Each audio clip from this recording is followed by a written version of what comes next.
What's going on, everybody, and welcome back to Second Avenue Podcast. I'm your host, Jonathon and Elijah. I'm your other host, Elijah Venencia.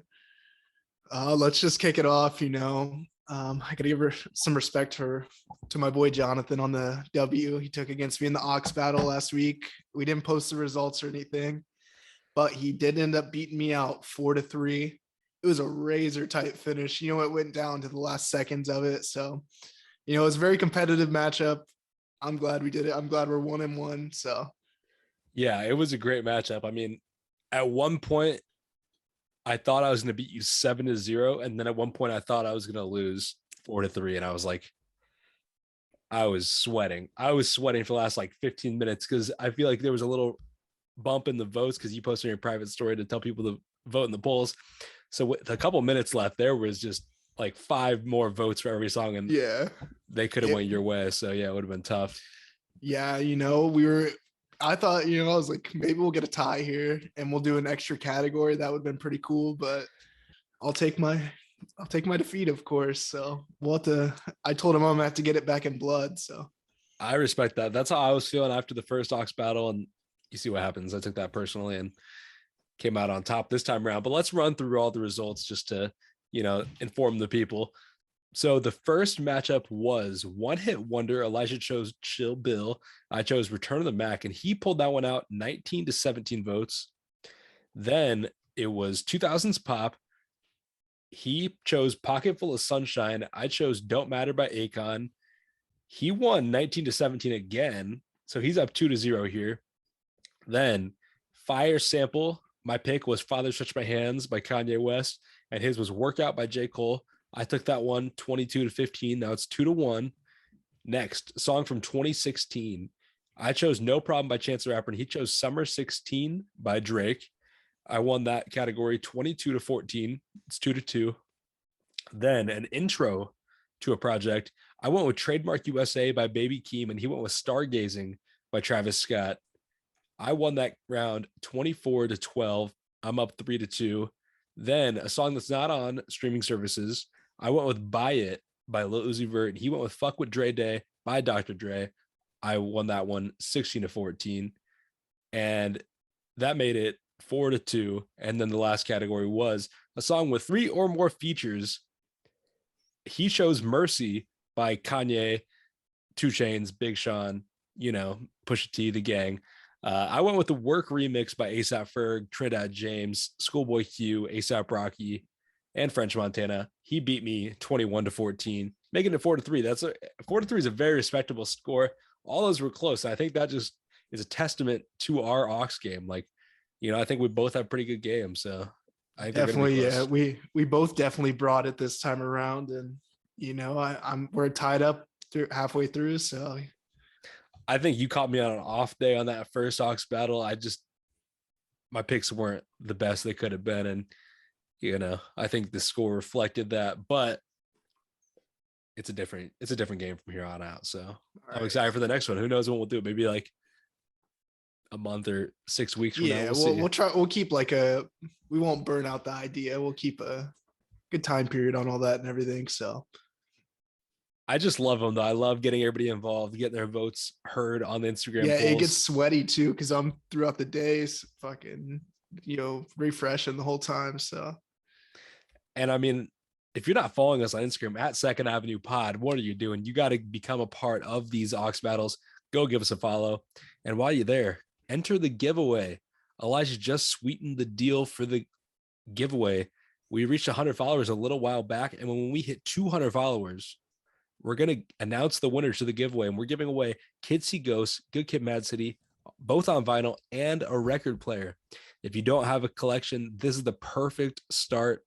If you do have a collection, this is a great way to bump it up. And then maybe this record player is better than yours. Maybe it's not. Give it to a friend. Keep it for yourself. We don't care what you do with it. We just want one of you guys to get those items. So go into that and show us some love on an IG. Definitely. Moving on to our topic for this week. We have our favorite song off every Brockhampton project. Perfect timing with this. Last week we talked about it, the Coachella performances. Jonathan said he watches them live. I said I don't. And he obviously got a big moment there with Brockhampton announcing one final project. So I mean, we just had to do a Brockhampton related video here for that, of course. So let's get into it. Let's get into it. Yeah, last Saturday night watching Coachella was crazy. I mean, I'm a grown man and I was in my feels watching Brockhampton come to a close. It's just like they've been such a big part of my life, more so a couple years back, but I was obsessed with Brockhampton. I love Brockhampton. Got the chance to see him in concert. Love all their music they put out for the most part. And so it was kind of crazy hearing all those hits and just thinking back to a time in my life where they were probably my favorite people making music out. So Definitely. It was crazy. And so then just like hearing them say like, don't call it a comeback, it's over, whatever. It's like, man, it's really over. And like I had tickets to go see them in April and then they canceled it. And it was just like, man, this sucks. And then they were playing my emotions all night, but then we got the announcement that the album will be coming this year, the final Brockhampton album. It was so dope to see the little video, like teasing it with them sitting down and Kevin saying he was working on something, not a solo thing, a group thing. He's going to play it. I was like, oh my God, I would love to have been in that room, hear what was going on, hear that Brockhampton project. And I'm excited to hear when we do end up getting it sometime this year. Definitely, super excited for that. And, I mean, just to touch on them a little bit, they've just been like such like a likable group, and everything. They have such a strong YouTube presence. They're always doing things with like Genius or, Complex sites like that, or, even their own YouTube channel. The Saturation like movie that they have is just dope. I mean, they definitely killed it while they're still, together and making music. So, well, I guess we should, give a little bit of rundown on Brockhampton because last group or person we did our favorite songs from every project by them was Drake. Everybody knows Drake. He needs no introduction.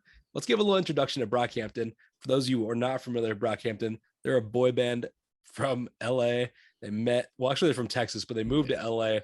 They met on a Kanye West forum. They're from all across the world, from Ireland to Connecticut to Texas.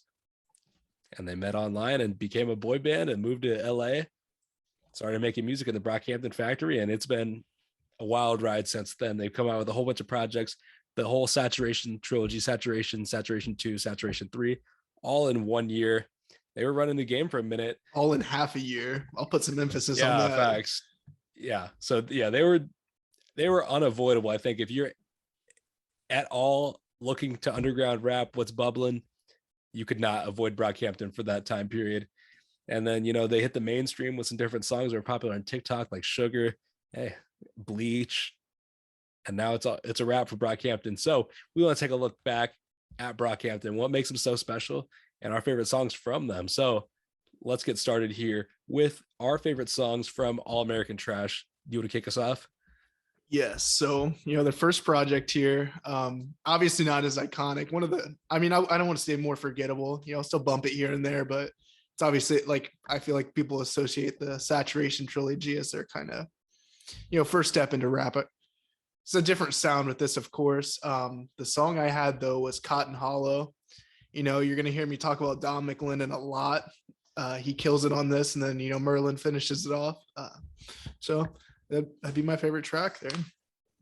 That's an interesting pick. I didn't know what you were going to pick there. I don't think we've ever talked about All American Trash. We haven't really talked about Brockhampton that much even before. So I'm kind of like, excited to see what your picks are. I ended up going with Ben Carson. I mean, Amir goes crazy. Merlin goes crazy. One thing about this era is just they sound so different at some points. Like Merlin sounds so different on Ben Carson than he does on a song like Sweet. Like he doesn't have such like a wild delivery. He's not as unique. And I love that about Merlin now that he's kind of become his own person. Like he's one of the most like standout members of Brockhampton from times just because of his delivery and his personality. It just stands out on some tracks he's on.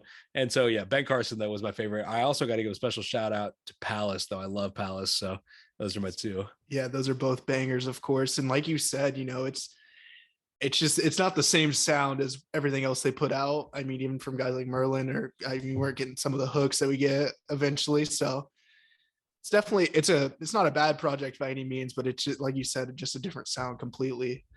Moving on to the Saturation trilogy, though, what did you have for your first one? Man, these were like impossible. Some of the Drake ones were very hard. but I think some of these were even harder. Like, there's just so many good songs on all these projects. When we get done here, I want to ask you what your favorite Saturation release is, but we'll get Okay. to that later. But for Saturation 1, I went with Milk. I love Milk. I was between Milk and Boys, and I don't really know which one I want to go with. I love Milk. It's just, again, Amir and Merlin doing their thing. Uh, Amir's got kind of a introspective verse, and so does Merlin, talking about, dropping out of college and, make you feel accepted till you're walking around campus and you're the only African. Like, that's just like such an interesting perspective. And I mean, obviously people have kind of always talked about things like that, but like hearing it from Brockhampton at that time was just a little bit different, because it was like I was in college and I was finally becoming exposed to things like that. So yeah, it just hit a little bit different for me in that point in my life, because I was like a sophomore in college, and yeah, you're just kind of becoming more like aware of things like that, especially, going to a predominantly white school like I do. So yeah. My track here, this one was a little bit easier for me because this is the first song that I had ever heard from Brockhampton back in the day, and it is Face though. I feel like that was kind of one of the more obvious choices. I'd say a lot of people would have that as their choice, but I mean, it's just such a great track. I mean, Dom and Matt, I have this written in my notes here. They probably have my favorite minute of any Brockhampton song. Just those back-to-back verses there. They both killed it. Great song, of course. One of their more popular ones. So Yeah, that's a fire pick. That was definitely like one of my favorites around that time. But like ever since last week, I've been just going crazy on Brockhampton, and Boys just went, it just hit a little bit different on this like revisit. I remember listening to it a lot like the summer after it dropped, because I didn't listen to Brockhampton until Saturation 2 came out. Like the day Saturation 2 came out was the day I listened to Brockhampton. I listened to Saturation 1 and 2 back to back. And yeah, Boys just like hit that next summer. I was working at the high school in Hoopson, and I was just driving, and I was just like loving that song, Windows Down. It was just a great song. And I love Amir's verse. I love Matt Champion's verse on Boys. So yeah, that's always gonna be one of my favorites. But I mean, there's so many good tracks on Saturation 1, Gold, Star, Heat. Like, yeah, no, this there's was a lot like of songs you could choose. yeah. I mean, I feel like the saturations especially were so hard to choose from all of them. There's just so many tracks, but so like you said, you've been banging Brockhampton for the past week. I woke up, I had a company party, and it was like a few hours away, and I was driving home, and I woke up to the news, they're dropping another album, pretty hype off that. And just drove home and just started listening. It was a nice drive home from Chicago. So Yeah, it was great. Like, just reminiscing on all those memories to these Brockhampton songs was crazy. And then obviously just remembering how good they are, because they've changed their sound so many times, kind of, I feel like, throughout their career. And it was just great to kind of revisit those songs that I yeah, love and what made them so special. yeah, no, and like what made them so special to me is they got like you said, changing their sound. I feel like they've changed their sound from song to song in the album. They have so many different sounds they could do. Going from a song like Face, I'm down bad, riding back, or Gold. That's just a banger, of course. Or like you said, Boy is another one there. So there's just so many different sounds they fit. So Exactly. But let's move on here to Saturation 2. What is your favorite song off of Saturation 2? for this one, I had Jello. Kevin Abstract comes in with the hook. He did a lot of hooks for the band, obviously, and he just absolutely killed it with the hook, of course, and then with his first verse as well. I like that pick. Ultimately, I went with Sweet. I feel like Sweet is just a great song. Like, maybe one of my favorite Brockhampton songs. Obviously, it made this list, so it has to be, but like, it might be number one. Like, it's up there. But I got to give a special shout out to Junkie. Junkie, like in 2017, was like my favorite one, probably. I remember I had a school project. I was in this class, and so at college there's different like gen eds you have to take, and one of them was a feminism class I took, and it ended up actually being one of my favorite classes at school. And like, one thing we did was we had a project every couple weeks, and you would have to take the concepts we were learning about in class and apply them to your real life and things you were exposed to, and things you saw. And so obviously, me being a music guy, I always tried to find something from music to relate it to. And so one of the feminist things I talked about was Matt Champion's verse on Junkie. In that verse, he says, respect my mother, respect my sisters, respect these women, boy. And like, I don't know, that was good enough for me to include my project. And the teacher loved it. The teacher, like, actually, she saw me wearing like a Brockhampton shirt one day, and she had like a heavy like accent. I forget where she's from. She's like, oh my God, I love Brockhampton. And I was like, that's fire. Like, that was like right when they were bubbling too. So like, that was kind of rare for you to run into somebody that was into Brockhampton, especially at ISU. Definitely. That's a dope moment between you and a teacher there. Facts. And I was like, I saw him in concert, like, oh, and then fast forward a couple weeks later, I was trying to order merch because their merch just sell out so fast. It was crazy.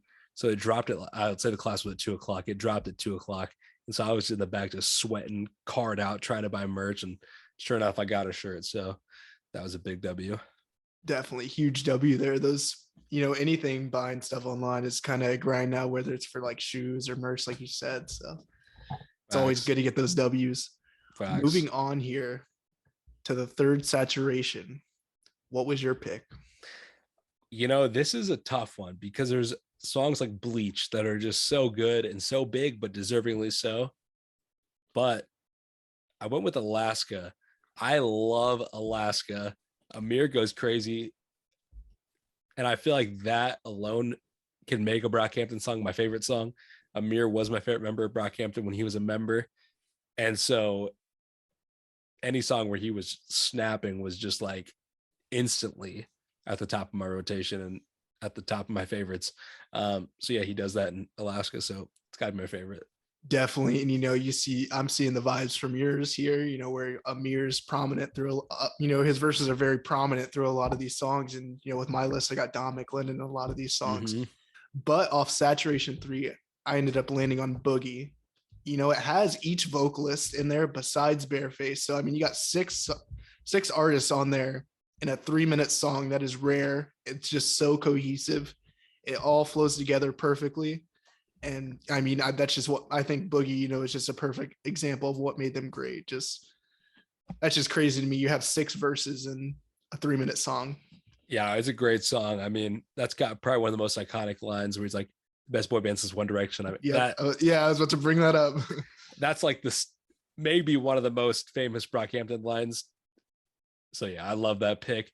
The beat, obviously, that song is like wild. It's crazy, but that is what makes it so special. Yeah, I feel like with Saturation, the whole Saturation trilogy, you get some fucking out there beats that were just so good, and they just flowed so well with what they were saying and everything. So exactly, I think that's what makes that trilogy so special. Exactly. It was so memorable and so unique to the time. Like, that's what made it so special to me, at least. And yeah, definitely agree that Boogie is no exception to that. But let's move on here to Iridescence. Obviously this was a big change in the career of Brockhampton. They went from, very, very rap focused. I feel like Amir kind of was a big part of Brockhampton. He was obviously the face of all the covers. And then he's no longer a member of Brockhampton, and they're trying to figure out a new sound. And Iridescence is that project where I think this is a lot of experimenting. I think the production here is really unique, especially compared to Saturation 3. I would compare some of it, Boogie is probably one of the most like similar beats I think you'd hear on Iridescence. Obviously there's other moments there too than wild production, but you look at something like New Orleans, Joe Vert, like those have some crazy production, and I love it in its own right. But the Saturation trilogy is so special to me. Before we get into the Iridescence pick though, I said I was going to ask you, what's your favorite installation of the Saturation trilogy? I got to go with the first one there, just so many iconic tracks, Face and Gold specifically. Those are got to be in the top 10 at least for my favorite Brockhampton tracks. So that'd be my pick there. How about you? I'm a big Saturation 2 guy. I mean, Gummy, Queer, Jello, like Tokyo, Fight, Junkie. Yeah, I feel like there's not a wrong answer, of course. There's just I could respect any answer. I agree. I feel like right when it dropped, Saturation 3 was my favorite for a minute, and then I went back to 2, and I was like, nah, this is the one. Like I said, I listened to Saturation 2. That was the first day I listened to Brockhampton when it dropped.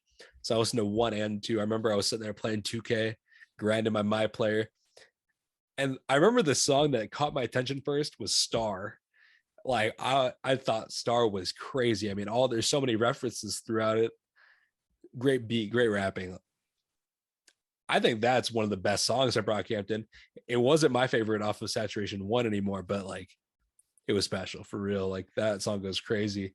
And then just this week when I was, in my Brockhampton phase again, thinking about all the memories of Brockhampton, I was thinking back to the time that I saw Brockhampton in concert, and I was looking up the set list on like the website Setlist FM. I don't know if you've seen that, but you can like look up the set list to any concert really. And they did Star so many times. Like I remember they did it a lot, but seeing the number, I think they did it 6 or 7 times, and it still hit every time. Like it just got better and better. But yeah, that's probably one of the only shows that I've been at that a person has played a song multiple times. I think Travis Scott played Goosebumps multiple times when I saw him. But yeah, Star 6 or 7 times was just a little bit different. That was crazy. Definitely. I haven't had that moment yet. So hopefully I get there one day where I get one of those moments, of course. Moving on to my iridescence pick though. I have New Orleans. You mentioned it. I've mentioned it on the podcast before. I have two, like, I could have done it for every member here, but this one's just so, it just stands out to me. It's Dom McLennan's shining moment there. He fucking kills it with his verse. This is maybe my favorite verse on out of all the songs. Dom's my guy, like I've been saying here, and he absolutely kills it. Can't be mad at that pick at all. I love that pick. I remember I think it was at Camp Flogna or Coachella. They were performing and they brought out Jaden Smith to do the final part there of that song. And that was a hit back in the day. Like I said last week, I'm big into watching the live streams when they're happening. So yeah, I caught that one live and I thought that was crazy because that was peak fandom of me for Brockhampton probably. I ended up going with Joe Vert though. I remember Joe Vert dropped like a couple hours or like days before Iridescence dropped, and it was crazy to me. I mean, Joba goes crazy. It's just a great song. I feel like Joba becomes so much more prominent as Brockhampton has developed, and that song is no exception. Like he was going crazy on that song, just yelling, and it was off the wall, but like in the best way. Like I love it. Definitely. I think, Joba definitely benefited from like the change in sound almost that they had. Obviously, he killed it on the back half of the projects here. Exactly. I feel like there's the argument about what Brockhampton would sound like if Amir was still a member. That I don't think they would sound like anything they do today. And that's not saying they'd sound like what they did in 2017 either. I think they'd sound like something totally different. But it's just an interesting thing to think about because he was such an important member of the group, and then they've gone a totally different direction since then. Definitely. It's one of a big what if there, of course. But yeah, Iridescence, I don't know. It's not my favorite Brockhampton project, but like there are good moments on it. So I'm going to love those songs. Another one to me was Tanya. I remember they performed Tanya on one of the late night shows. I think it was Jimmy Fallon. And they announced that it was going to be a single from the album, The Best Years of Our Lives. And then like some of the other albums that have been, teased at, never ended up coming out. Obviously they have the other songs like 1998 Truman and 1999 Wildfire. So I thought that was actually to come out, unlike something like Puppy, which was teased, around a little bit earlier than that, and then didn't come out. I thought The Best Years of Our Lives was actually going to come out.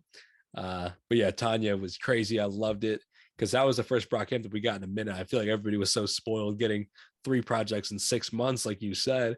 And then they take a couple of months off and I'm like, oh my God, I need some more. And so when getting Tanya, I was like, I'm bumping this every day for a minute. And it was just like off YouTube version. It wasn't even like super good quality. So then to finally get on the project, it sounded a little bit different, but it was great in its own right. Definitely. Of course, that's the best part once you got a song, that finally gets released and you can finally have it in your rotation there. Facts. Moving on. I mean, I'm comfortable with coming out here and saying this. Ginger is definitely my favorite Brockhampton project.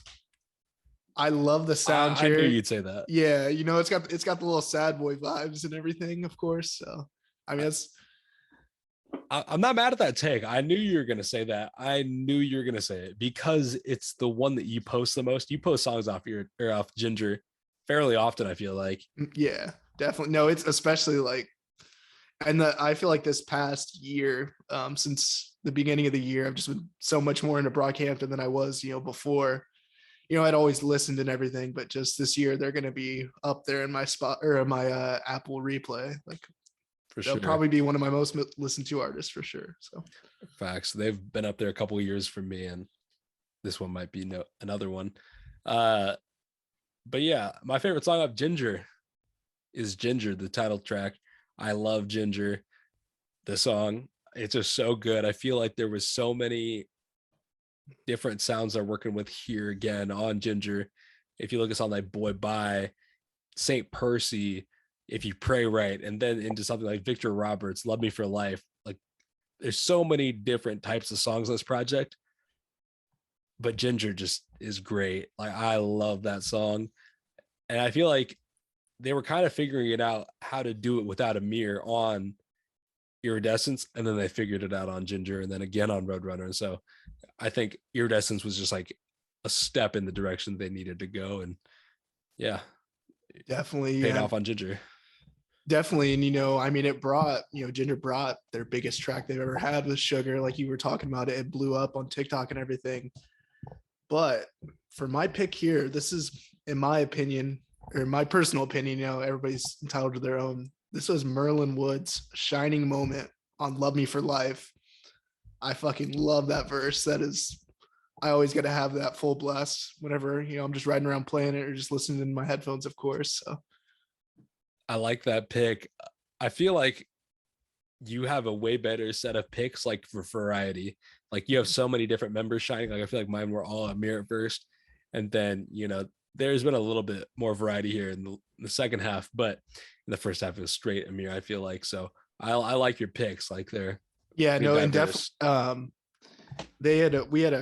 I had asked you earlier this week to save it for the podcast. My track is off this project here.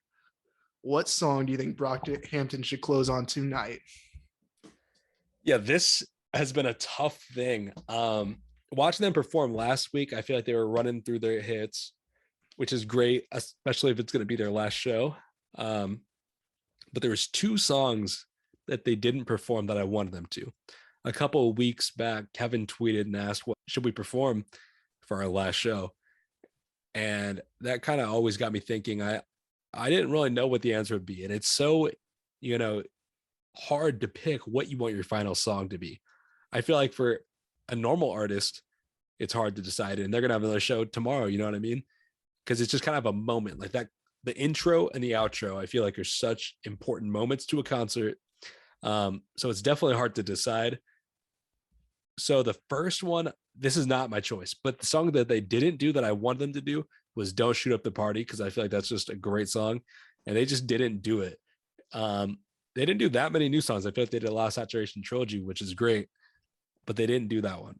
So for the song I think they should do as the outro to the show, this might be an unpopular opinion. Like I feel like this would be a very, very minority pick. Like 2 in 100 people might say this is the song, but it's Lamb.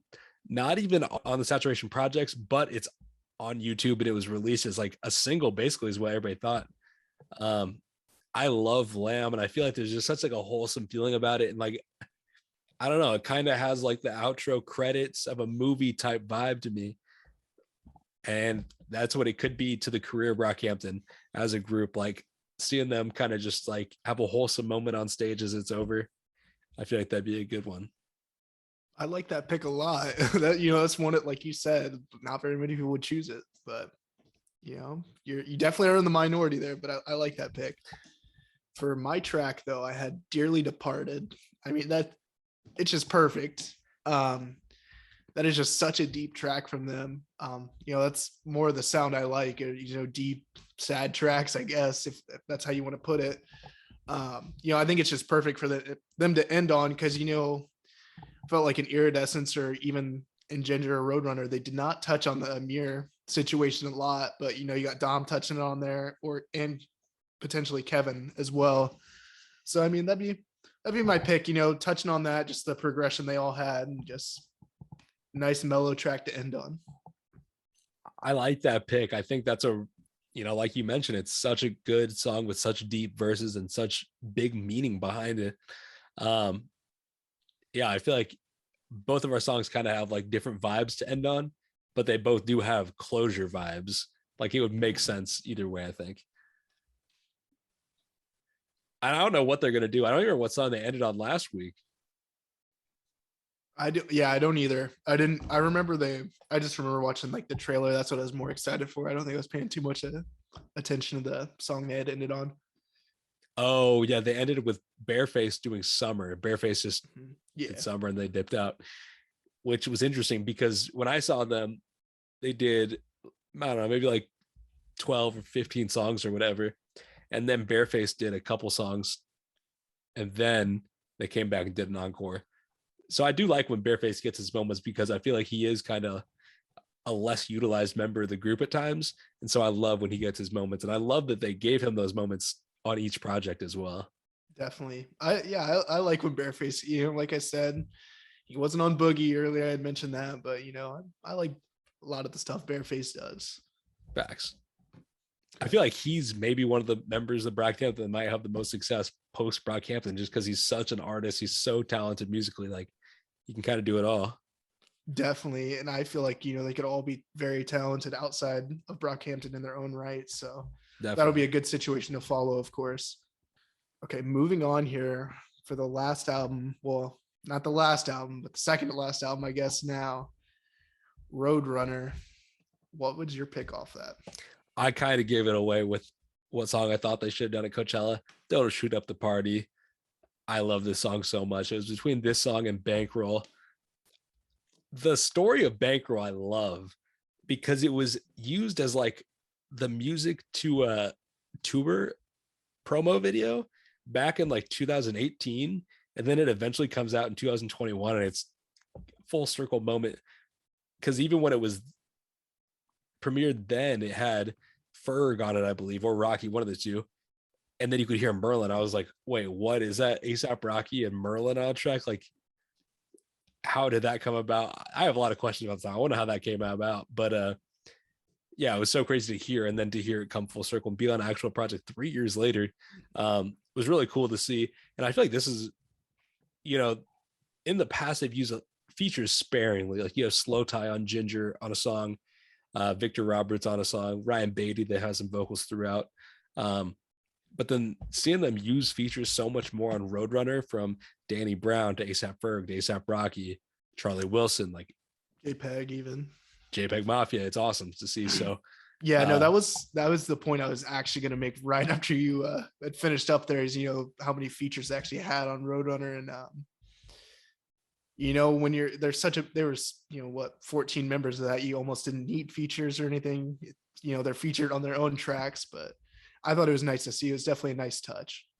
Oh yeah, I love getting to see them work with other people and hear what soundscapes they can make with people that aren't in the group that just have a different sound than Brockhampton's traditionally making. Like JPEG Mafia and Brockhampton doing a song together was crazy. Like they did that. They released out of the technical difficulties thing over 2020, and so getting it again on streaming service was awesome. So yeah, that was one of my favorites as well. Definitely. And moving on to my track here, I keep bringing up Friday Night Lights. It keeps finding its way. It keeps crawling into these videos. And I didn't show Matt a bunch of love, but Matt Champion's, he's right up there with Dom as my favorite vocalist in the group. But I had What's the Occasion. Matt gives a shout out to Booby Miles under those Friday Lights, and just a banger song. I love that. One of their more underrated tracks on that project. Facts. I definitely agree with that. Matt Champion love. He's my favorite member of Brockhampton right now after the post Amir era. So got some love for Matt Champion. I'm excited to see what he does in his solo career as well. Me as well. I definitely, like I said, just my two favorite vocalists there. We both show Matt some love as our number two. So facts. But yeah, this was great. I loved getting to take a look back here at Brockhampton. It's been such a wild ride. Excited to watch tonight again their Coachella set. I'm watching live, of course. It's after midnight. I think it's at like 12:30 Central Time, but I'm tuning in. I got to see it. I have to see the last one Definitely. because Yeah, I thought last week was the last one because I said this one wasn't going to be yeah, on I think I YouTube. saw Joba's tweet that said they weren't doing it, and then they ended up they're live streaming it now. So it'll be a blessing to see, of course. The one thing I'm wondering, do you think they'll do one of the songs off of the new project? That would be nice. That would be a nice little tease. Good marketing, obviously. So we'll have to see what happens. And then to your question about the outro, I feel like the outro of this last Brockhampton project has to be something special. It has to feel like closure. And so maybe they premiere and they do that as the last song for the Coachella set. I think that'd be a pretty cool way to go out. Definitely. I would not complain about that. So we'll have to see what happens. I know I'll have to tune in this time around. Yeah. But before we move on here to the weekly news, you've tried to stump me a couple times. I got a trivia question for you. Okay. Right, Are you ready? Let's hear it. Yeah. All right. What artist am I? My related artists on Spotify are A$AP Rocky, Pusha T, and Childish Gambino. Are we doing the 3 hints thing or? Yep, we're doing All 3. right. So this is the first one. So if you want to make a guess, you can. I'll throw out a random. Let's go Kid Cudi. Nope. Let's move on here to the second hint. My debut album reached #1 on the Billboard 200 charts in 2011. 2011. This is hard because it's fucking 10 years old at the time. That's true. 2011. Fuck. I'm just gonna throw something out there. I have a better guess in this. I'll just say Tyler the Creator. I know his album. He didn't drop in 2011, but okay, it's not Tyler the Creator. Let's move on here. Last hint. I was in a relationship with another artist who name dropped me in a song named after another one of her exes. Big Sean. Oh no, it is Mac Miller. Fuck. That's like the Pusha T does not do it for Mac Miller there. No, that way, yeah. See, that's why I said Big Sean. I knew it was Sean or Mac after that. No, I thought about it. I was like the Pusha T. I like the Big Sean. That would actually make more sense. Yeah, I was kind of surprised to see that Mac's most related artists, according to Spotify, are A$AP Rocky, Pusha T, and Childish Gambino. Like, I don't know who I would pick. Gambino makes sense, but Gambino makes more sense than the other two. Yeah. But yeah, I don't think he sounds anything like A$AP Rocky or Pusha T. The A$AP, I guess see, I guess, but the Pusha T, nah. You set me up for failure there. I'm gonna have to get it back. Yeah, I know. You got me on a good one, so I had to, give you a hard one here. But a couple other ones that he's related to are Freddie Gibbs, Frank Ocean, Isaiah Rashad, Earl Sweatshirt, Kid Cudi, Vince Staples. Obviously, guys like that those make more sense. Yeah. Like he's done stuff with Earl, he's done stuff with Vince. He's, Cudi has a similar soundscape to an extent. Frank even somewhat to an extent, especially when Frank gets in his rap bag. But Pusha T and Freddie Gibbs, you tell me Mac Miller is similar to those? Like, yeah, those are his top two. That's why I said 4. Big Sean. Like 2011, Finally Famous dropped, but shit, that was a good pick. I like that one. But let's move on to the news. So the first thing we got to talk about, obviously. Oh, we got to talk about Kendrick. I was going to say, let's talk about the music that dropped. Yeah. We got to talk about Kendrick Lamar. We got the announcement that Kendrick Lamar's album is coming on May 13th. I'm at a loss for words. I was at a loss for words when I saw that. I love that he used some hip hop Twitter to quote that tweet from SK and announce it. Like, that was such a cool way to do it, especially because I feel like hip hop Twitter is such a big part of rap right now. And so seeing Kendrick, especially somebody that you wouldn't think would do something like that, get them involved, I love to see it. Definitely. It was a very motivating week. The guys over at Hive Mind, they had 200K on what was it? YouTube, yeah. And then, like you said, SK getting shouted out by Kendrick Lamar. That's Kendrick Lamar using his tweet to announce his album. That is crazy. very motivating week there. But I am Crazy. definitely super excited for this Kendrick Lamar project. I didn't expect it so soon. I mean, we both obviously knew it was coming with all the activities had at these festivals and everything. So definitely excited to see what we get. I truly have like no expectations in the best way. Kendrick's had such a long hiatus here since Damn that he could do anything. Anybody can be on this album. He's Kendrick Lamar after all. He could sound like anything. Who knows? I'm just excited to finally get to listen to it. Definitely excited. That could have its own episode and album review on Kendrick. So I think it's gonna have to. And I mean, we got to talk about the name, Mr. Morale and the Big Steppers. What do you think about the name for this project? It doesn't flow as well. It's kind of an out there name. So I'm excited to see what we get, but it's not like like your Good Kid, Mad City or To Pimp a Butterfly or Damn. It's got a different vibe than those. I feel like.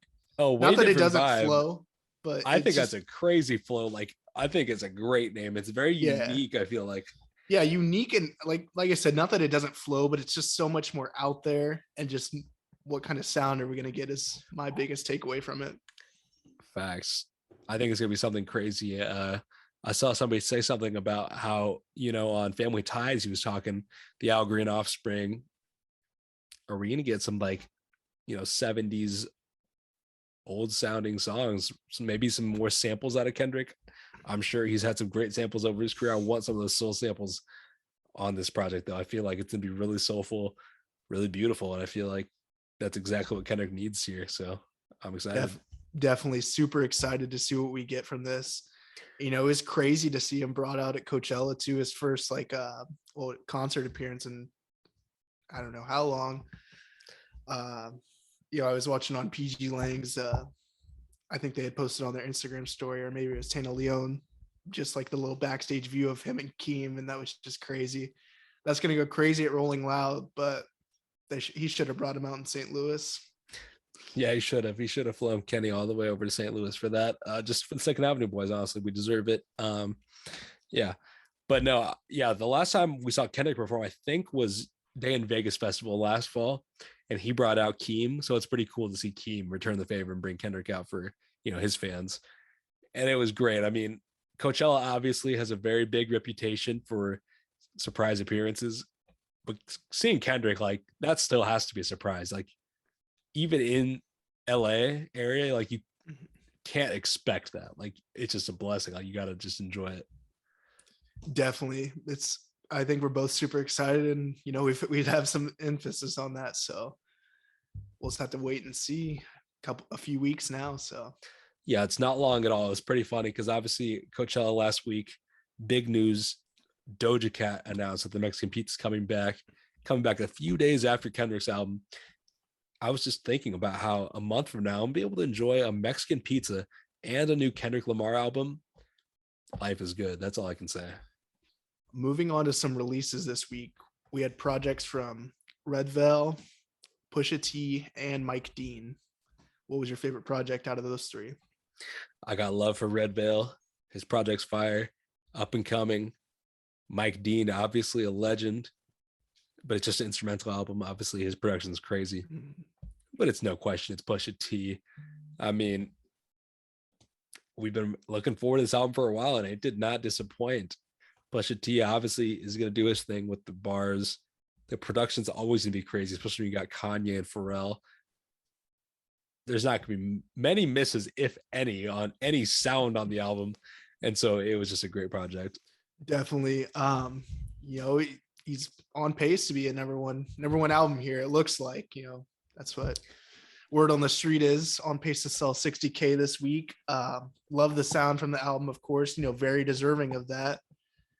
What was your favorite track off the album? My favorite track on the album, it's tough because I feel like there's so many different ones here that are so good in their own way. But if I had to pick one favorite, I think I would have to go with Just So You Remember. You get a great sample. You get some great bars from Pusha T. I saw him talking about it. And, obviously it's named Just So You Remember as a reminder on why he's such a great rapper. Because, Ben Daytona, we got a full project from Push. And I think everybody's gonna remember now that Pusha T is one of the greats, and this shows exactly why. He just got great bars. Obviously, I also love some of the other songs. Call My Bluff, I love. I thought production was really cool on that one. And then Rock and Roll with Cudi and Kanye, another one of the favorites. Definitely, that's got to be my favorite there. That was just such a fucking crazy sound from Cudi there. Like, I loved what they did with that. And my only complaint on that track, though, I didn't know if you noticed this as well. I talked about it with Hayden Overbay, one of my boys who went to the Kanye concert together. And I felt like the background sound, like the instrumental and everything was a little too loud while Cudi was going. So I didn't really notice that, but I also haven't listened with like really good headphones like these. I listen like with my like other in-ear headphones and like in the car. So I'll have to give it a good listen next time. But moving on beyond the Pusha T album, which was the big drop of the week, we got a lot of good singles. I feel like there was a lot of different artists dropping this week. First off, one of my favorites, The Weeknd dropped his Out of Time remix with K Tronada. Then we had Southside with Travis Scott and Future, Fresco Trey, The Kid Leroy, Take Heath with Lil Durk and Gunna, NLE Choppa. We got 2 singles from Logic, Absol, Megan Thee Stallion, Westside Boogie, Suicide Boys, and Rico Nasty. What was your favorite out of this bunch of singles? gotta go with Travis Scott. Travis Scott, I felt he was doing the hook most of it. He was doing a lot of singing there, or rapping, but featured on Southside with Future as well. Super pumped for Utopia now. I mean, even more just that sound Travis had and everything. It was what I want. Yeah, it was a pretty good track for sure, but my favorite had to be the Absol track. I love a good Absol track. I feel like I don't listen to Absol that much, but when I hear some Absol, I just love it.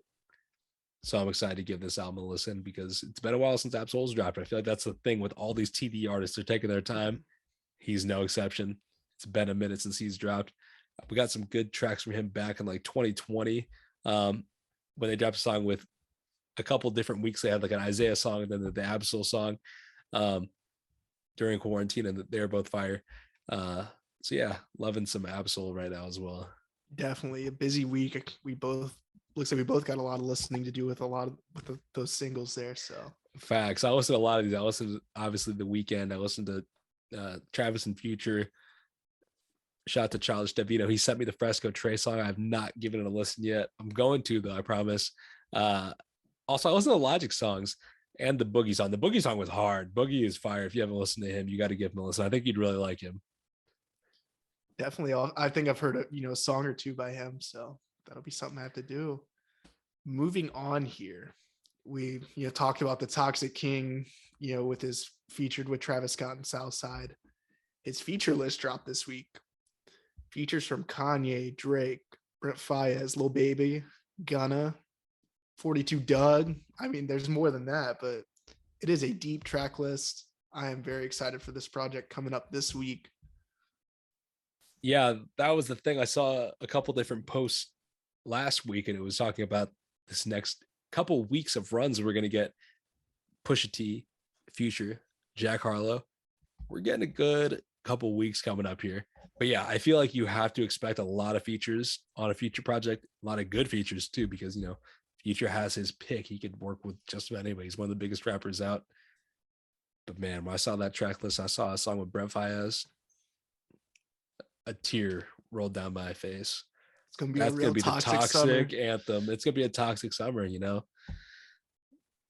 hate to do it, but it's how it has to be. Definitely. I mean, I'm super excited for the project. I don't think I put enough emphasis on this after seeing this track list. Maybe we get that Kanye and Drake track. We might, but also we gotta stop playing. Brent needs to drop the album as well. If it's gonna be a toxic summer, Brent has to drop, and it looks like he's gonna drop in June or something. So I don't think it's too long of a wait, but toxic summer is starting early. Definitely, I'm super excited for the toxic summer. Of course, I'll see the Toxic King Future in Miami. So excited for that. That'll be fire. Moving on to our last little bit of news here. Tyler, the Creator, did some crazy numbers on the Call Me If You Get Lost tour. He's had the biggest post-pandemic era tour he sold 389,000 tickets in 32 cities, over $30 million in revenue, over a little bit over $1 million a show there. What are your thoughts on that? It's crazy. Obviously, we talked about this somewhat recently. We talked about the DJ Khaled thing where he was saying Tyler makes mysterious music. Nobody's listening to it. DJ Khaled makes music that people are going to hear in the car, in the barbershop. I think this is just the thing that shows Tyler the Creator is an elite company in the rap game. He's top 5, no question, biggest rappers out. The best rappers out. That's a different debate. But Tyler, no question, is top 5 biggest. And Definitely, yeah. He's doing stadium tours. Like, you can't say it's mysterious music anymore. It's crazy. Definitely, and I feel like DJ Khaled and Tyler the Creator have gone in such different directions since then. I mean, obviously, Khaled's a legend and everything, but this always just brings me back to I brought this up during the podcast before, but the Hive Mind video where they're just fucking shitting on DJ Khaled. They're like, how about you 4 guys come over and record this track, and I'll put my vocals over the beginning. And it's hilarious. It's tough. Obviously, he has had a good career, has put out the hits, but how much is he contributing to the hits? Who knows? Definitely. It's all love for Khaled, though. I'm a Miami Heat fan. He's a Miami Heat fan. So that's my guy always. Straight up. Maybe you'll see him at Rolling Loud Miami. I feel like he could definitely make a surprise appearance. Yeah, a random appearance. Definitely. We the best. But one piece of news I was going to share about Tyler, I was going to wait till we got here. You were talking about Pusha T going number 1. There's some talk that Tyler the Creator might go number 1 this week. Ooh, with Call Me If You Get Lost. Yeah, from finishing up the tour and everything. So he just dropped the vinyls. Yeah, I saw that. And so the projection for his sales this week is 59,000. So if this Push album slows down just a little bit, Tyler might get that number 1 spot. Definitely, it'll be a race there. I'm excited to see what happens. I forgot the vinyl did release. It'd be pretty crazy. And I mean, if you look back at Pusha T on that Pop Smoke project, he was like, Tyler got the album of the year for now. And then imagine if Tyler steals the number 1 spot from him. Be crazy. Definitely. That's definitely a good bridge, though. So how about you get into our weekly questions? Yeah, we're talking a little bit about vinyls with the Tyler the Creator vinyls. It's record store day today. I personally have not gotten the record game yet. Obviously, if you're watching on YouTube, you see all the records behind Elijah right now. But yeah, we're going to answer a couple questions about records. So let's start off here. Which project not currently in vinyl form would you choose to add to your collection or start your collection with? In my case, kick us off here with your answer. This is such an easy answer. I've said this since I've started collecting records. I would pay stupid amount of money for a Come Over When You're Sober Part 1 vinyl. I need that in my life. Big. It's nowhere. I've looked every crevice of every website that sells vinyls, or in the black hole of eBay, and there's nothing out there. It doesn't exist, obviously. So maybe one day. That's pretty crazy. I feel like there has to be like some bootlegs of it out there somewhere. Yeah, I mean, I could do a bootleg, but are you a purist in that sense? Are you not dropping on bootlegs? I'm a purist in the sense of everything. I'm big, like, fuck reps, like with shoe. I'm a big sneakerhead, fuck reps with shoes. If you're wearing fake clothing, like I'm a big purist, and just I don't fuck with fake shit. Just keep it authentic. I respect it. Yeah, definitely. But yeah, this is hard for me because I'm not that into vinyl. So like I don't know what has a vinyl out and what doesn't have vinyl out for sure. So I had to pick one that was like definitely not on vinyl. And that's Stolen Youth LP by Vince Staples. Obviously, great production from Mac Miller, produced the whole thing under Larry Fishman name. I mean, it's one of my favorite Vince projects. We were talking off the podcast. Elijah was talking about, his venturing into more Vince Staples. And I told him, you got to go back. Summertime '06, all these. Stolen Youth, though, I think that's the one that you might love. Definitely. And, our next question here is your next vinyl purchase for me. Yeah, that's a weird way of putting it. Or in your case, your first vinyl purchase. So for mine, this is a pretty easy choice for me. Target was having pre-orders. They gave me a little email about it for Vince Staples' self-titled project, and that's definitely gonna be a must cop for me. So That's great. I feel like that's one thing. So like I said, I haven't been big on vinyls. I don't have any, but shout out to Chalky, my friend. He had the vinyls back in the day. I feel like it was so annoying to have to go skip or turn it over and put a new side on, especially if we're like, hey, now listen to music or whatever. But I feel like that's the good thing about the Vince one. Like, it's definitely only two sides.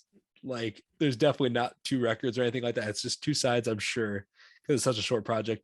They could probably fit on one side if they really wanted to. I don't know how the storage and stuff works definitely. Or how the whatever. But yeah, that cover really goes crazy too. Like that's like a big thing for me.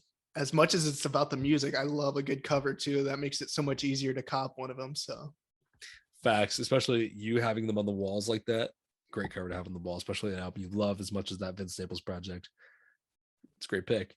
But like you said, I don't have any vinyls. This would be what would my first vinyl be if I was purchasing one. I had to think about this a little bit, and then I realized there's an easy answer, and I just got to go with my gut. It is Because of the Internet by Childish Gambino, but with the screenplay. Has to be with the screenplay. They did the secondary release of it where it's just like black vinyl, $30 or whatever, like, somewhat standard price. But it doesn't have the screenplay in it. I need the classic one with the 70-page screenplay in there. I need that if I was to get vinyl. That would be like a must cop for me. That's one of my favorite albums of all time. The screenplay is such a unique thing. I would have to have that. Definitely. That is a fire choice. Then this is a question for you. What's your favorite vinyl that you currently have? That's our last question about the vinyls. It's pretty tough here. I feel like there's a lot that goes into it because like some of them, are like limited releases. Like the Jack Boys one's a yellow disc, or the Mac Miller Swimming is a blue disc. So I mean, there's a lot that goes into it, more than just the way it looks on the wall or the way it sounds, to me at least. But this one just has a crazy amount of inserts. This is a heavy vinyl. It's got to be My Beautiful Dark Twisted Fantasy. There's so much that goes on there. I could change the cover from what it is right now to all the other different images that he's had associated with that album. So there's just a lot of touch put into that one there. Facts. As you started to describe it, I knew that's where you're going to go, because that's not a vinyl that Chalky had back in the day. I remember he got that one in Champagne. I remember just looking through it and being like, this is crazy. Seeing all the different covers, especially, I love that kind of a little bit of customization. Really cool. Definitely. That's, I love a good touch like that when it comes to the vinyl. And then of course, with it being one of my favorite albums of all time, it's easy choice. Facts. But I think that just about wraps it up today, unless you had anything else. No, I think we're good there. Good episode. We talked about a lot. We'll just keep pushing out these episodes. If you guys have any ideas or topics that you want us to do, just hit us on Instagram or one of our socials, and we'll definitely get to that. Questions, of course. It's Jiddish Devino's carrying the questions, so Devin is carrying the questions. I love Devin's questions. So if we just answer Devin's questions forever, I'm fine with that. But I want to give some other people a chance to, ask us a question if they want to. And hey, you know what? We haven't really said it too much, but we've kind of hinted at it. Guests definitely coming soon on the podcast. So stay tuned for that. Make sure to follow us and let us know who you want us to have on the show. You can give some wild ones, but give us some reasonable ones too that we can actually get as guests. We'd love to have some local artists, some up and coming artists. Just get a conversation with them in and, like put you onto them a little bit and then give you a little bit more information about them as well. So I think it's a win-win situation. Definitely. I'm super excited to get some guests on, and we got some things in the works for the summer, so just stay tuned for that. For all our Vermilion County folks, of course. Big facts. But yeah, thank you guys so much for tuning in today. We'll see you guys next week.